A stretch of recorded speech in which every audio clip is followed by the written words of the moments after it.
నమస్తే, నేను మీ గోపి. వెల్కమ్ బ్యాక్ టు మనంటి. ప్రస్తుతం మొదలుపెట్టినారు ప్రముఖ ప్రొడ్యూసర్ చిట్టిబాబు గారు ఉన్నారు. ఆయనతో మాట్లాడదాం. నమస్తే అండి. సో గత 2 రోజుల క్రితం మీ ఇండస్ట్రీకి సంబంధించిన వ్యక్తి ఎఫ్డీసీ చైర్మన్ ఆ పదవిని కూడా అధిరోహించిన వ్యక్తి పోసాని కృష్ణమూర్తి గారు అయితే అరెస్ట్ అవ్వడం జరిగింది. ఆ అరెస్ట్ నేపథ్యంలోనే పవన్ కళ్యాణ్ గారి కూతుర్ని, పవన్ కళ్యాణ్ గారిని, వాళ్ళ కుటుంబ సభ్యుల్ని విపరీతమైన మాటల పోకడ దూషణతో ఆయన మాట్లాడడం జరిగింది ప్రెస్ క్లబ్లో. సో ఆ నేపథ్యంలోనే అన్నమయ్య జిల్లాలో ఆయన మీద కేసులు నమోదయ్యాయి. అదేవిధంగా పలు చోట్ల ఇంకా 6 కేసులు నమోదయ్యాయి. సో ఈ కేసుల నేపథ్యంలో ఇవన్నీ కూడా వైఎస్ఆర్సీపీ నాయకుడు చెప్తే ఇవన్నీ మాట్లాడినట్టుగా అయితే మనకు కనబడతా ఉందని బయట ఒక వార్త వస్తుంది. మీరే ఉంటారు. వైఎస్ఆర్సీపీ నాయకుడు చెప్పాడు ఇవన్నీ సొల్లు కబుర్లు, కానీ వైఎస్ఆర్ జగన్కి ఇదే పని. నువ్వు వాళ్ళని ఎలా తిట్టు, వీళ్ళని ఎలా తిట్టని అతను ఎందుకు చెప్తాడు? ఏ పిచ్చివాకుడు చంద్రబాబు చెప్తేనే బోషడికి అన్నాడా ఆంధ్రజ్యోతిలో టీడీపీ నాయకుడు? చంద్రబాబు చెబితేనే పోసాని కృష్ణమూర్తి విషయంలో తప్ప ఉప్ప చూడాలంటే ఎవరు తప్పు ఎవరిది ఉప్పు చూడాలంటే ఇవాళ రాజనీతి ఎలా ఉందంటే అధికారంలో ఉన్నవాడు ఏం చేసినా తప్పు ఉప్పు, ప్రతిపక్షంలో ఉన్నాడు ఏం చేసినా ఉప్పు. కనుక ఈ తప్పు ఉప్పులు పట్టిక చేయాలంటే ఇవాళ ఎవరు ఎక్కువ మాట్లాడారు, ఎవరు తక్కువ మాట్లాడారు. బూతులు ఒక పోసాని కృష్ణమూర్తిలే మాట్లాడా, మీరు మాట్లాడలేదా? భారతీ రెడ్డికిను ఎంపీకి కనెక్షన్ పెట్టి మీరు మాట్లాడేది తప్పు కదా? మీరు ఇదే పోసాని కృష్ణమూర్తి ఇంటికి వెళ్ళి మీ జన సైనికులు వెళ్ళి ఇళ్ళ మీద రాళ్ళేసి ఈ బిడ్డ ఈ పిల్లలు పోసాని కృష్ణమూర్తి అలా తిట్టడం సమర్థవంతమే అని చెప్తారు. చెప్పేది విను, పూర్తిగా విను. అదే కదా, అది కాదు ఎడకేసుకుని కాదు. నేను మొత్తం జనరల్ గా కామన్ గా మాట్లాడుతున్నా. మీరు వన్ సైడెడ్ గా అడుగుతున్నారు. నువ్వు వన్ సైడెడ్ గా అడుగుతున్నావు. నేను your journalist, your don't take sides. నేను కామన్ గా మాట్లాడుతున్నా. ఇది తప్పు, పోసాని కృష్ణమూర్తి బూతులు తప్పు అన్నప్పుడు జన సైనికులు ఇంటికి వెళ్ళి నీ బిడ్డలు నీకు పుట్టారా, నీకే పుట్టారా, నీకు పెళ్ళాంకి పుట్టారా, నీ పెళ్ళాంకి ఇంకోటితో పుట్టారా అని అడిగింది సబబా. అదే భారతిరెడ్డిని ఇంకో ఎంపీకి కనెక్ట్ చేసి వీళ్ళిద్దరికి తప్పుడు మాటలు మాట్లాడింది సబబా. అది విజయమ్మని గురించి మాట్లాడుతూ అనిత హోమ్ మినిస్టర్ అయ్యి ఉండి ఒక ఆడది ఉండి అమ్మ అంటున్నారు, మీ నాన్నకి ఆవిడకేంటి సంబంధంనే పిచ్చిగా మాట్లాడింది అది సబబా. రోజాని డైమండ్ రాణి అన్నది సబబా. కనుక ఎవరేం మాట్లాడారంటే వాళ్ళు కొడాలి నాయని బండ బూతులు తిట్టింది, పార్టీ ఆఫీసులో కూర్చొని బండ బూతులు తిట్టింది సబబా. సో ఎవరు ఏం మాట్లాడారంటే రాజకీయం దౌర్భాగ్యమైంది. ఎవరు శుద్ధపూసలు కాదు. వాళ్ళు మాట్లాడారు, మీరు మాట్లాడారు, వాళ్ళు మాట్లాడారు. ఎవరు ఎక్కువ త్రాసేస్తే ఎవరు 70%, ఎవరు 40%.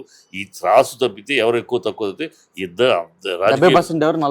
ఎవరని ఆ త్రాసు వేయాలి తప్పితే మాట్లాడింది అందరూ గీత దాటే మాట్లాడారు అనే రాజకీయ ఆ దౌర్భాగ్యం తయారైంది మన రాజకీయ పరిస్థితి.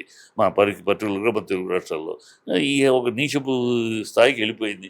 అది ఆరంభం కూడా, ఈ మాటలకు ఆరంభం కూడా మొదట్లోనే శ్రీకారం చుట్టింది చంద్రబాబే.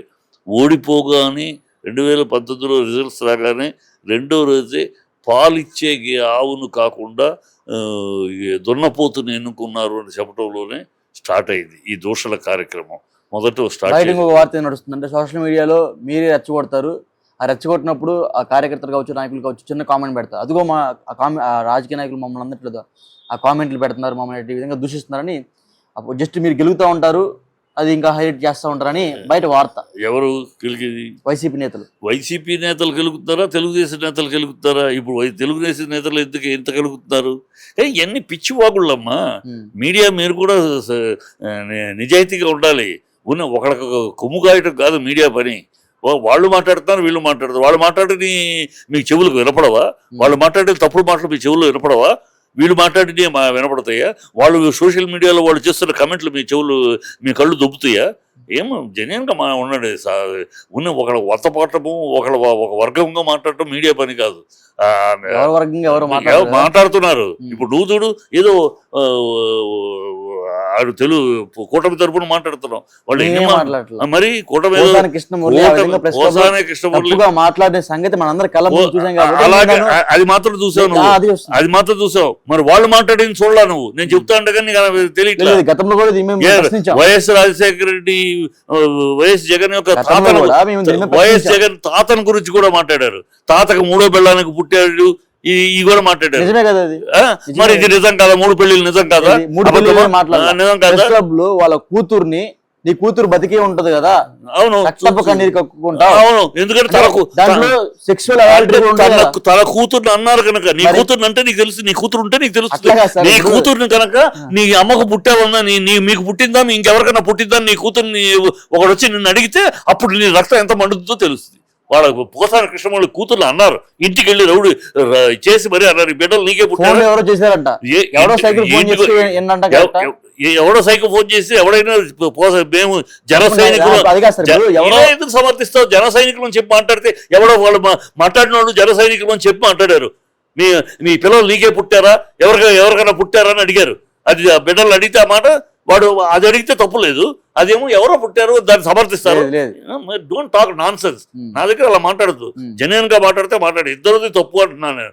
లేదు మీరేదో వాళ్ళు మాట్లాడితే తప్పు లేదు, వాళ్ళు మాట్లాడితే వేదము, వీళ్ళు మాట్లాడితే తప్పు, అది జర్నలిజం కాదు. ఇద్దరు తప్పు, ఇద్దరు బూతులు మాట్లాడారు, ఇద్దరు తప్పులు మాట్లాడారు.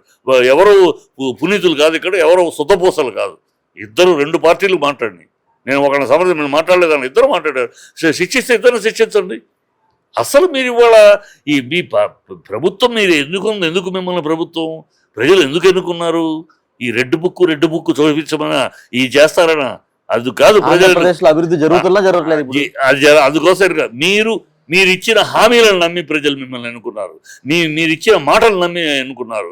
మీరు 32,000 అమ్మాయిలు మిస్ అయిపోయారు అని బాధపడితే ఆ బాధని వాళ్ళు అయ్యో మన అమ్మాయిలు ఇంత మిస్ అయిపోయారు బాధని నమ్మి, మీరు చెప్పిన అబద్ధాన్ని నమ్మి అది బాధపడి ఓట్లేశారు.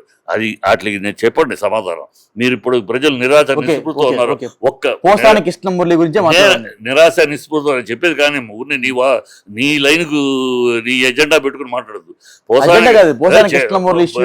దానికే చెప్తున్నా, మీరు చేయాల్సింది, ప్రభుత్వం చేయాల్సింది ఇది కాదు. ప్రజలు మేము ఎదురు చూస్తున్నది ఇది కాదు. వాళ్ళని అరెస్ట్ చేసామా, వీళ్ళని అరెస్ట్ చేసామా, మా దగ్గర లిస్ట్ ఉంది, రేపు వాళ్ళు వీళ్ళు వీటి గురించి ప్రజలు సంతోషపడాలి. ఇది ప్రజలకు ప్రయోజనం కాదు, ప్రజల సమస్య కాదు, ప్రజల అభివృద్ధికి పనికొచ్చేది కాదు, రాష్ట్ర అభివృద్ధికి పనికొచ్చేది కాదు. ఇది మీ యొక్క సంకుచితమైన సంతోషం కోసం ఇప్పుడు కాదు. ప్రజలు ఎదురు చూస్తున్నది మీరు ఇచ్చిన హామీల గురించి. మీరు నిరుద్యోగులకి 3,000 వృత్తి అన్నారు, ఎక్కడ? 18 ఏళ్ళు దాటిన అమ్మాయికి 1,500 రోజుకి నెలకి అన్నారు, ఎక్కడ? ఇంట్లో ఎంతమంది ఇంట్లో ఏప్రిల్ కల్లా మరి ఈ మాటలు మార్చి ఏప్రిల్ ఇప్పుడు ఎన్నికలప్పుడు ఏం మాట్లాడారు? ఇదే పవన్ కళ్యాణ్ ఏం మాట్లాడారు? ఇప్పుడు మాటలు కాదా?